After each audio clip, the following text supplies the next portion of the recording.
That is the point. Okay. The law is not just about you having it. It goes for that. Another law says bring it. Another rule says attach it.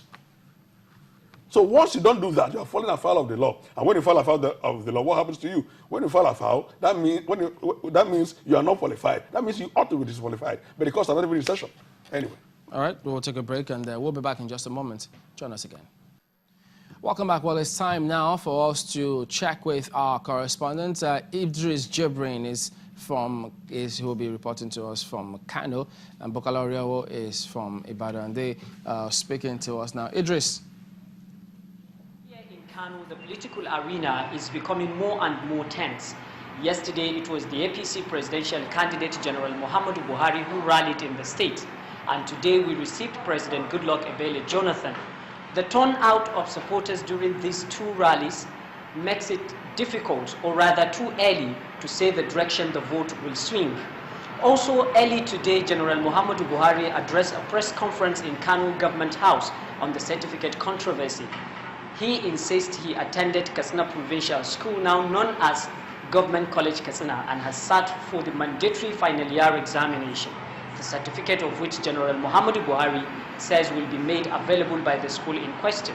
On the other hand, the two governorship candidates talking about the current Deputy Governor, Abdullahi Umar Ganduje of the APC, and the Malam Salihu Segir Take of the PDP are currently going from one local government to the other to gain people's support. Meanwhile, the concerns of residents here in Kano has to do with the issue of insecurity, unemployment, and corruption, and expect that whoever wins will address these concerns. Well, Bokala Oriawo is also, that was Idris Jibrin who spoke to us from Kano. Well, Bokala Oriawo is in Ibadan. Bokala?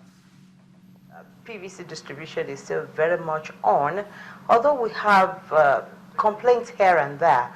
We spoke to people earlier on today, and some of them said up till this moment, they still have their temporary PVCs instead of a permanent voter cards that should have been given to them. We also spoke to some people who are already in possession of their permanent voters card. But generally, the atmosphere in town is calm. We've not had of violence for quite a while, and it seems as if the Abuja Pact, the Abuja Peace Pact, is actually being followed to the letter by almost all the political parties in the state. All right, Bokala Oriawo, our correspondent in Ibadan, your state capital. Well, don't forget that you can send your questions or comments to us at Nigeria2015@channelstv.com. But first, you could send us a tweet or question, hashtagging Nigeria2015, and then you could also tell us if you've collected your PVC or not collected your PVC when you use the Twitter handles at Channels TV or at Chamberlain. So don't forget Nigeria2015@channelstv.com is the email address you can talk to us with. Well, let's go over now to Inni Thompson. She's standing by with a look at what are our correspondents also saying across the country.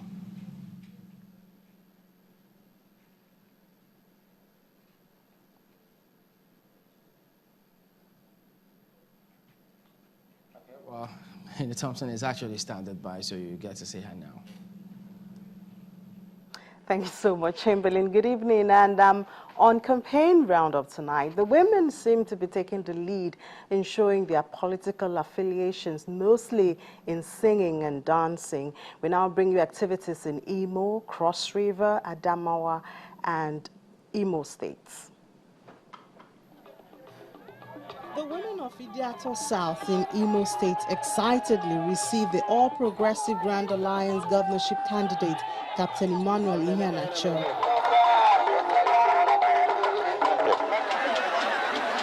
He's come to the community to canvass for their vote. The elders are also here. Whether they're members of ABGA or not, the candidate has taken it upon himself to win as many people as possible to the party. ABGA is a party that is now a national party. We are different from all the other parties in Nigeria. We have a proper progressive agenda. We are not a party that is there to share the spoils or the returns from a diminishing revenue base. We are here absolutely to see how we can substitute this dependency on money that comes from the central boss to being able to create value for ourselves and in so doing to create jobs and welfare for our people.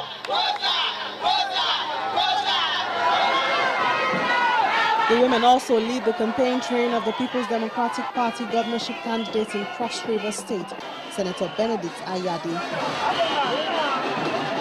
Supporters left their work and marched all through the streets of the state capital, Calabar, and the governor, Lee Elimoke, leads the chant. PDP! PDP! Forward! Nigeria! Good luck, Jonathan! Forward, Nigeria! Still in the camp of the PDP, there's a reunion in Adamawa State as tension is cleared between the governor, Bala James Ngilari, and the governorship candidate, Nuhu Ribadu. You can see us. Very clear. It speaks for itself. Yes, sir. We must, and we are going to deliver the president. We'll deliver the governorship candidate.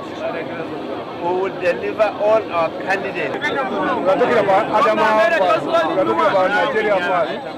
And because of that, we are prepared. We are ready. We have come together for our own people.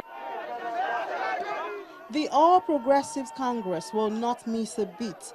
In Yobe State, where the governor Ibrahim Gaidam is seeking a second term, the men were the more vocal. They gather in Damaturu to show their support and hear what their candidate is promising. On our part as government, as state government, we are meeting up to our responsibilities of giving some logistical support to the security operatives.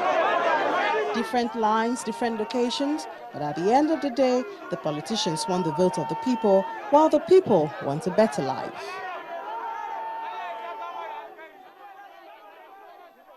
That's it for now, but be sure that the campaigns have not gotten to the climax yet, so we have more stories to bring to you. Back to you, Chamberlain. Well, thank you, Rini. Let's get back to our focus here on the Buhari certificates controversy making the rounds and lots of comments also about it. Well, ever since then, we've been joined by GT Ogunye, who is also a legal practitioner. Thank you for coming on this evening. Yeah, I'm glad for you. Well, part of the views that Kenneth here had expressed is that procedure has been breached by the APC presidential candidate because he says the stipulations, requirements is that while filling the form 001 submitted to INEC, that he's supposed to attach his relevant documents, but that was not done. And he thinks that's a breach of process. What do you think of that? I think that the debate about the Buhari certificate is really